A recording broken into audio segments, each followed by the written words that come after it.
Olá, vamos dar continuidade à nossa aula sobre ordenamento jurídico, ok? Nesse momento agora nós vamos falar sobre ordenamento jurídico na visão de Hans Kelsen. O que Hans Kelsen entende e nos quer ensinar sobre ordenamento jurídico, ok? Então vamos lá. Primeiramente saber o que o direito é para Hans Kelsen, certo? O direito ele é interpretado por Hans Kelsen através de um método próprio, no qual caracteriza como princípio metodológico fundamental. Ou seja, sem fazer uso de nenhuma metafísica, Kelsen ele cria uma teoria livre de contradições. Ainda não consegue não indagar as origens do direito. Correto? Para Kelsen, ele diz o seguinte, que a norma funciona como um esquema de interpretação. Correto? A norma é um meio utilizado para fazer o direito. Kelsen entende que a norma é um meio, é um instrumento pelo qual é utilizado para se dizer o direito. Ou seja, a norma jurídica é o meio de transformar um fato e um objeto jurídico a norma jurídica é o meio de transformar um fato, ou seja, um caso concreto, em um objeto jurídico. Logo, funciona como um esquema de interpretação. Correto? Dependendo da conduta realizada por certo indivíduo, ou seja, pelo sujeito do direito, haverá uma norma referente àquele ato. E assim o conhecimento jurídico estará destinado ao quê? À norma. Então, entende Hans Kelsen, e ele nos ensina, nos quer falar, que haverá uma norma referente a determinado caso, a determinado fato.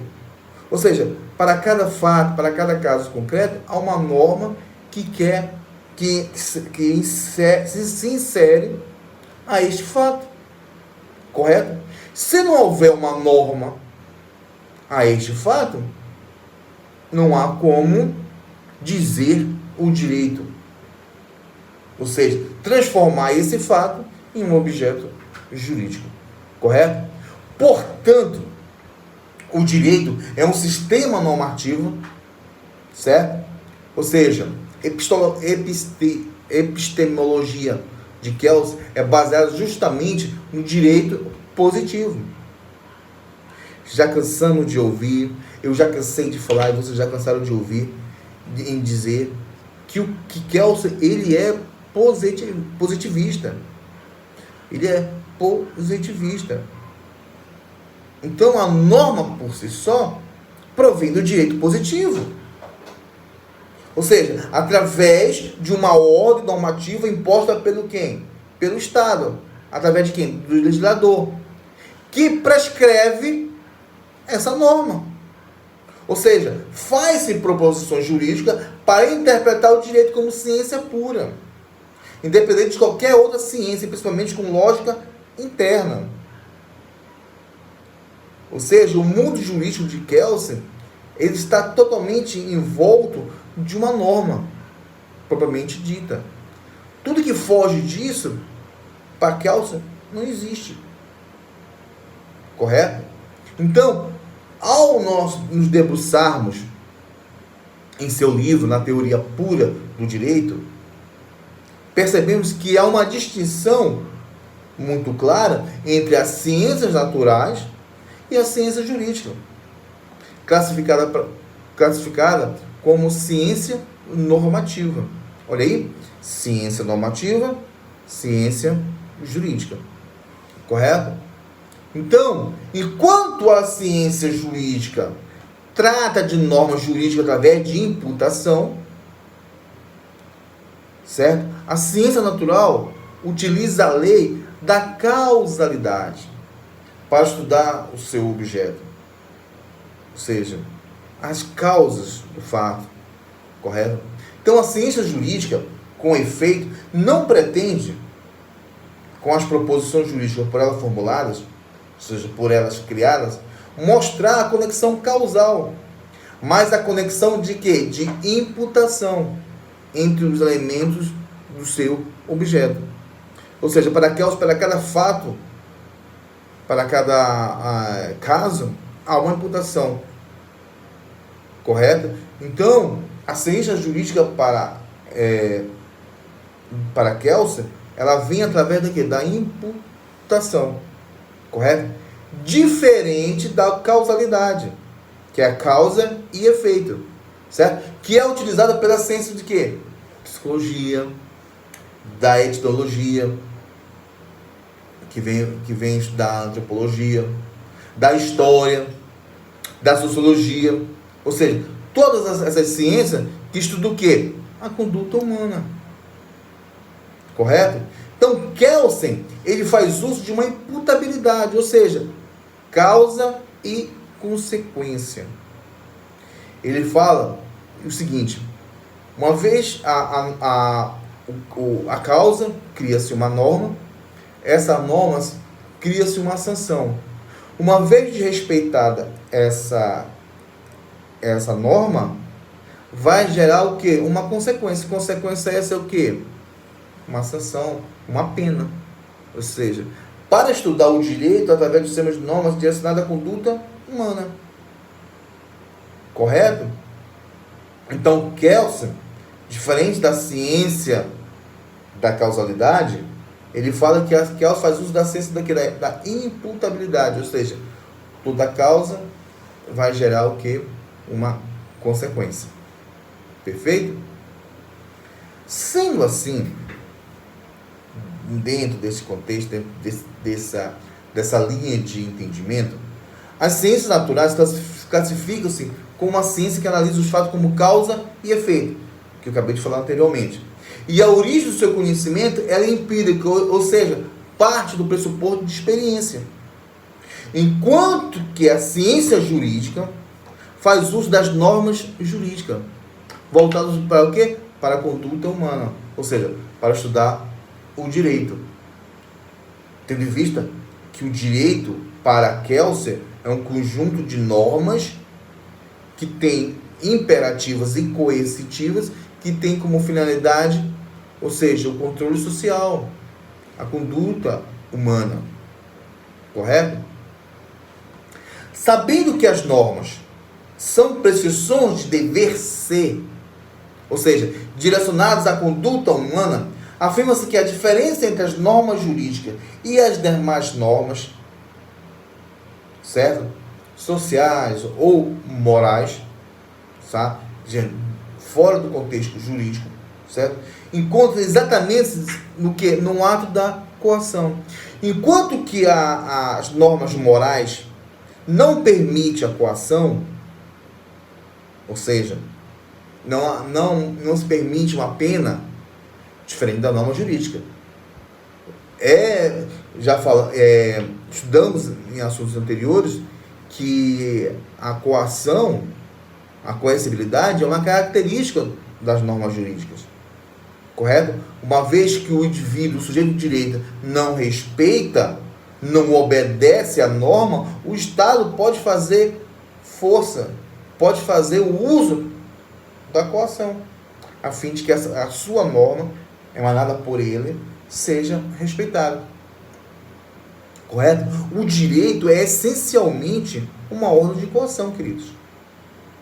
Se não fosse assim, ninguém respeitava e ninguém obedecia. Se você infringir alguma lei de respeitar o direito de alguém, irás sofrer uma pena, irás sofrer uma sanção. Sanção essa através de coação do Estado. Ou seja, prescreve-se uma conduta de modo que, como consequência, liga-se o ato de coação à conduta contrária do ser devido. Ou seja, nós temos o dever ser, de fazer o que é correto. Se fazemos ao contrário de ser o que é devido, muitas vezes é errado, somos sujeitos, como consequência, a uma sanção. Certo? Ou seja, tudo que é contrário à lei, que é contrário à norma, é ilegal, em regra, em tese. Correto? Então, o sistema de normas jurídicas é formado por normas que permitem ou obrigam determinadas condutas. ou seja, permitem ou obrigam. O ato de coação é apenas exercido dentro de um campo jurídico quando uma determinada conduta ela é contrária ao direito. Ou seja, quando ela é desrespeitada. Ou seja, então, para que essa conduta ilícita seja impedida, faça o uso do quê? Da força física. Através de quê? Da coação. Correto? Lógico, isso quando necessário. Sempre que há desrespeito, né, desobediência, o Estado faz uso dessa prerrogativa que ele possui. Correto? Então, as normas jurídicas, segundo Kelsen, são objeto de estudo da ciência jurídica. E repito, o ordenamento jurídico é sinônimo de quê? De direito positivo. Então, assim, o estudo da ciência jurídica recebe o nome de quê? De direito positivo. É o que Kelsen preconiza em suas teses, em seu estudo. Já que estas são criadas pelo legislador para impor o direito. Pois o termo norma é designado como mandamento, prescrição e ordem, além de conferir poderes, permitir e derrogar, ou seja, revogar. Correto? Então, diante dessa definição de normas que nós acabamos de falar, Kelsen afirma que quem prescreve a norma, ou seja, ordena e assim tudo aquilo que é prescrito, surge de um ato de vontade. Correto? Então, as normas são criadas através de um ato de vontade. Vontade essa emanada pelos legisladores. Certo? Legisladores esses colocados pelo povo. Certo? Representantes, em regra, do povo. Correto? Diante de tudo isso, concluímos também que as normas têm um caráter individual e geral. Então, Kelsen ele fala o seguinte: as normas elas são de caráter individual ou geral. Individual quando se tem uma conduta única e é individualmente obrigatória. E geral quando determina a conduta universal e posta como devida. Ou seja, observando que tanto o caráter individual da norma quanto geral são independentes do número de pessoas a que estão sendo aplicadas. Correto? Ou seja, uma norma ela não é criada em especial somente por uma pessoa. Correto? Então, assim posso dizer que a norma tem caráter individual. Desculpa, gente. Mas ela pode ser aplicada em um conjunto de pessoas e não apenas para um único indivíduo. Tudo dependerá se ela é obrigatória ou não. Correto? Vou repetir mais uma vez. A norma, ela tem caráter individual. Certo? Mas ela pode ser aplicada em um conjunto de pessoas e não apenas para um único indivíduo. Certo? Tudo dependerá se ela é obrigatória ou não. Quer ver? Vamos dar aqui um exemplo. Se determinada norma que diz que qualquer tipo de furto tem como retenção de 1 ano, olha aí, uma norma diz que qualquer tipo de furto qualquer tipo de furto, tem como pena retenção de 1 ano, então ela será geral. Ou seja, ela poderá ser aplicada a um ou mais indivíduos. Se essa mesma norma determina o tipo de furto e tem como sanção um prazo variável, ou seja, um prazo não pré-determinado, ou seja, de 1 ano a 3 anos de prisão, então ela terá um caráter individual e também poderá ser aplicada tanto a um indivíduo como a vários indivíduos. Ok? Entenderam? Então, quando nós falamos quanto à destinação da norma jurídica, olha aí, acabamos de falar que a norma jurídica tem caráter individual e geral. Agora eu pergunto, quem é o destinatário dessa norma jurídica? Quem é? Certo? Então, Kelsen, ele diz o seguinte: Kelsen é criada pelo órgão legislativo. Ou seja, a norma ela é criada pelo órgão legislativo. Não é direcionada ao indivíduo como pessoa, mas às suas condutas em geral. Correto? Então, a norma ela não é criada para a pessoa física, para a pessoa, para o Emílio. Vamos criar uma norma para o Emílio, ou para fulano, ou para ciclano. Ela é criada para a conduta que eu faço, para a conduta que você faz. Então, a conduta é para que é direcionado a norma. Ou seja, assim, não existe leis para seres inanimados. Exemplo, planta, animais irracionais, ou qualquer outra coisa que não seja a conduta humana. Sabemos, e até mesmo serviu como base teórica para Miguel Reale, que a norma ela surge através de quê? Da conduta humana. Correto? Ou seja, não há possibilidade de criação de uma norma se não advém da conduta humana. Então, ou seja, a lei, não existe lei para seres animados. Correto? Para plantas, para animais. Professor, mas tem a lei de proteção dos animais. Sim. Mas não vai se condenar um animal porque bateu no outro animal. Correto? Vai se condenar uma pessoa, a conduta humana, porque bateu ou maltratou um animal. Correto? Então, as leis são criadas para pessoas, para a conduta do ser humano. Então, a norma ela é dirigida a uma pessoa. De modo algum significa outra coisa, senão que é a conduta de um indivíduo. Uma conduta humana. Certo? Não é o ser humano como tal, na totalidade, na pessoa, na sua existência. E sim, volto a repetir, volto a frisar, volto a ser categórico agora, que a lei ela é criada não para o ser humano como pessoa, como tal, na sua totalidade, na sua essência, na sua existência, mas sim para a sua conduta. Ou seja, a norma se refere à conduta do ser humano. Correto? Então, cada vez que uma norma ela é elaborada, ela pressupõe duas pessoas. E assim verifica-se novamente o sentido do dever ser. Correto? Vamos lá. Por exemplo, quando foi criada a Lei Maria da Penha, certo? A lei ela surgiu porque houve uma agressão de um homem para uma mulher.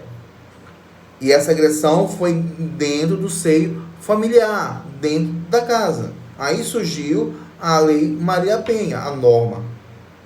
Correto? Então, sempre ela pressupõe duas pessoas. E assim verifica-se novamente o sentido do dever ser. O órgão legislativo, o instituidor de normas, os nossos legisladores, ordena na primeira parte da norma o que ela deseja do outro.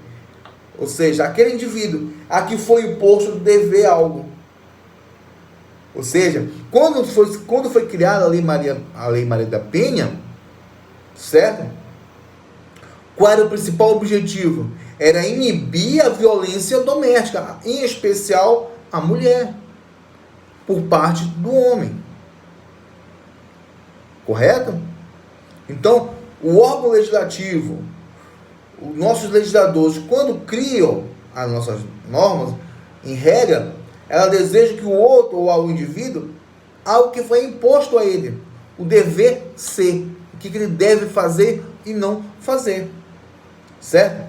Segundo o Kelsen, a norma ela é formada por dois preceitos. Que preceitos são esses? Um que prevê a conduta e outro que determina a sanção.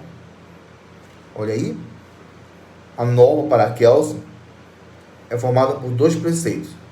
Um que prevê a conduta, e essa conduta ela é humana, certo?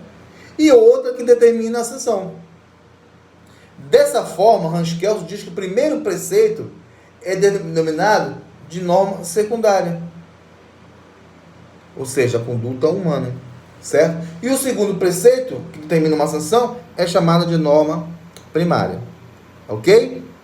Falamos muito isso em nossas aulas anteriores, apenas frisando e repetindo para que vocês fiquem cada vez mais expertos nesse assunto. Então para Kelsen, existem dois preceitos, a conduta, certo? E a outra que determina a sanção. A conduta humana é a norma secundária e a sanção é a norma primária, certo? Em que pese, sabemos que o ordenamento jurídico advém do dito positivo, da norma jurídica, sabe? Em que pese, iremos falar agora, segundo Hans Kelsen, o que é vigência, validade e eficácia da norma, certo? Quanto ao pensamento de Hans Kelsen, ele diz o seguinte, que validade e a eficácia da norma são aspectos que precisam ser distinguidos, correto? A primeira refere-se ao fato de dever ser aplicada ou não cumprimento.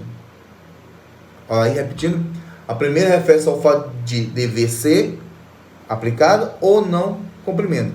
A segunda refere-se ao objetivo e efetivo cumprimento da norma.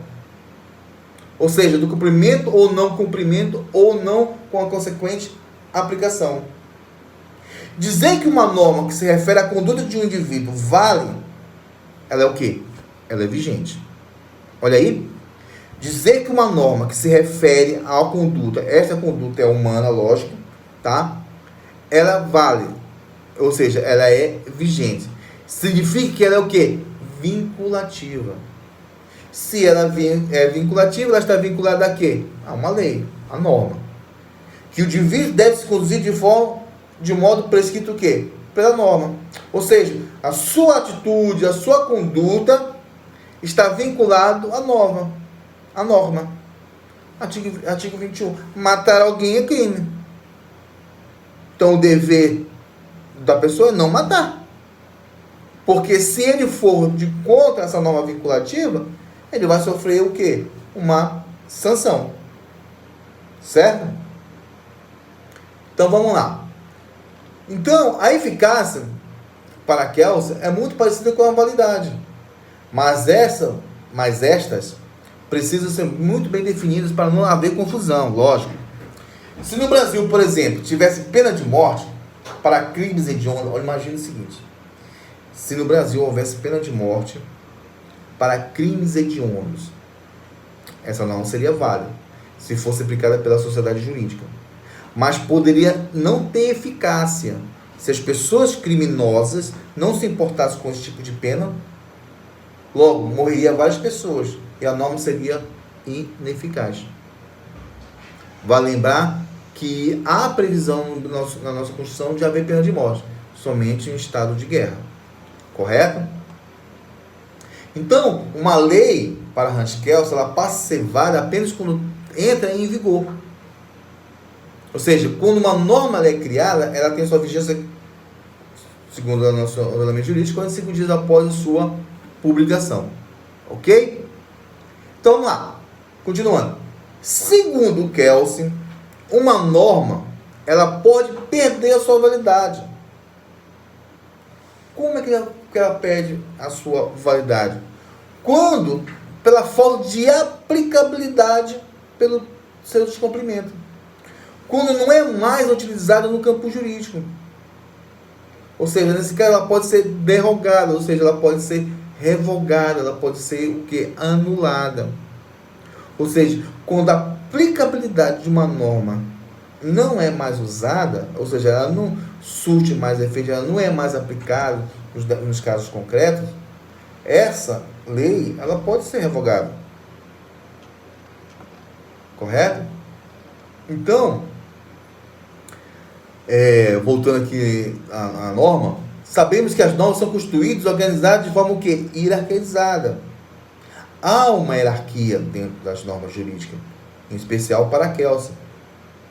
Temos a famosa pirâmide de Kelsen. Né? Afirma-se, e ele fala, que a validade de qualquer norma repousa onde? No nosso ordenamento jurídico? Na Constituição. na qual possui a função de criação das normas inferiores. Falei há minutos no nosso vídeo atrás, na nossa aula anterior, que a norma fundamental, no caso, a nossa Constituição Federal, ela é a nossa lei maior, ela está no topo da pirâmide. E ela tem como função, o que seja, criar as normas inferiores. Correto?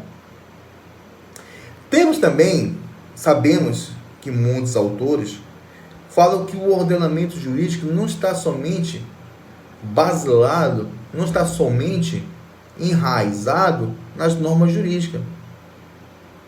Temos os costumes, temos as fontes do direito.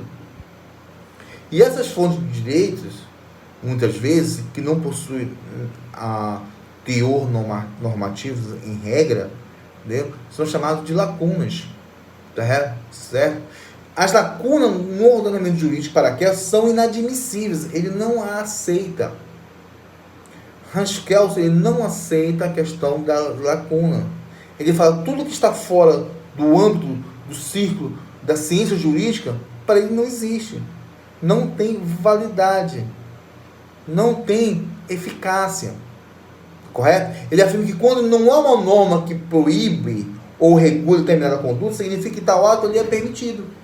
Ou seja, nem aquilo que não é proibido é permitido. Se não existe uma norma que diz que aquilo ali é proibido, para aqueles, em regra, para ele é permitido.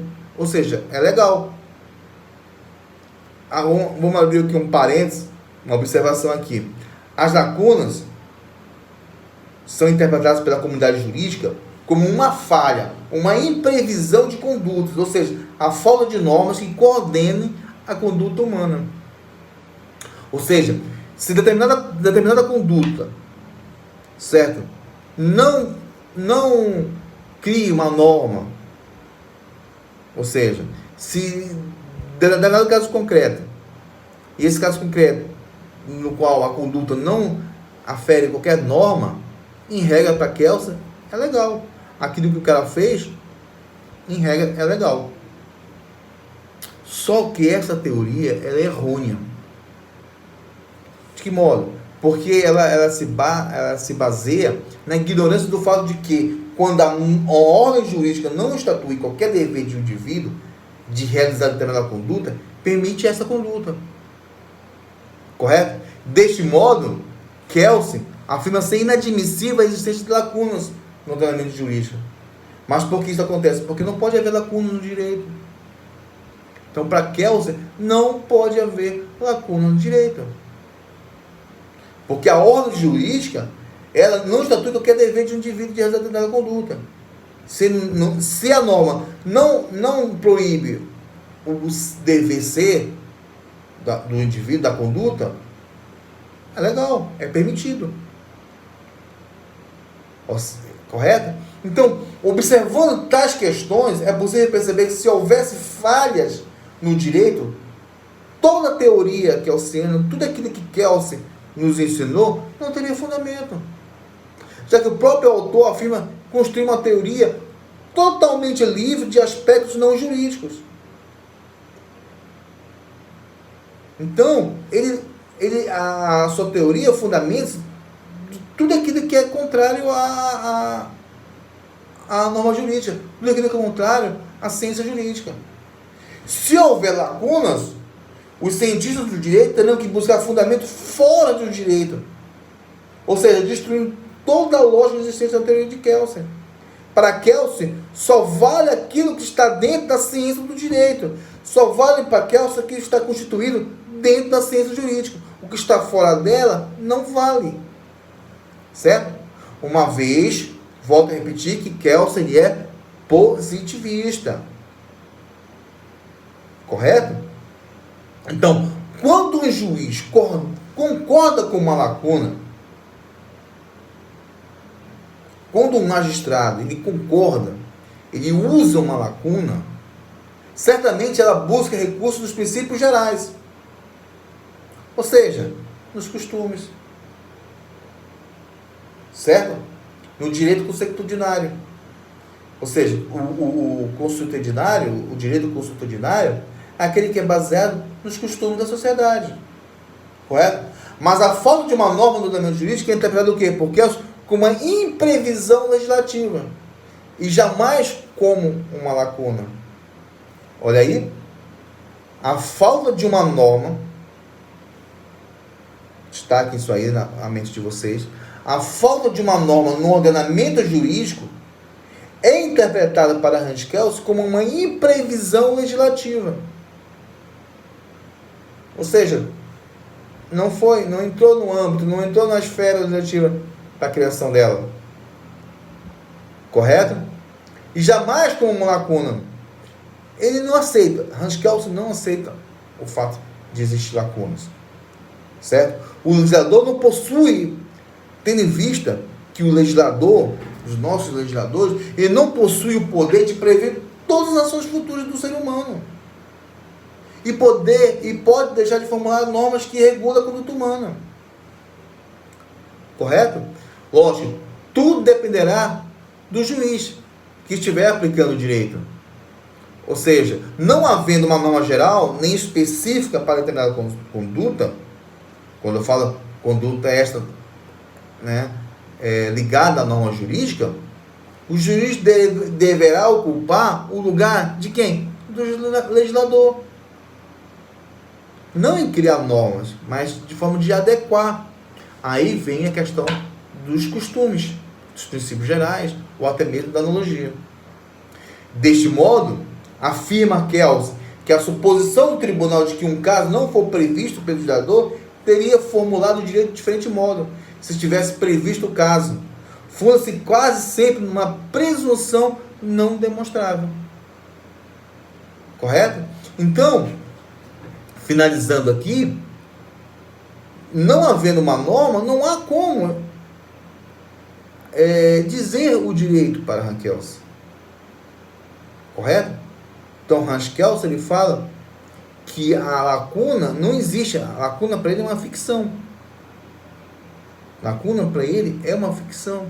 Ou seja, é uma imprevisão legislativa. Correto? Então, com isso, nós finalizamos esse assunto. Tá? Na nossa próxima aula, nós iremos falar o ordenamento jurídico segundo Norberto Bobbio. Ok? Um forte abraço a todos. Tchau.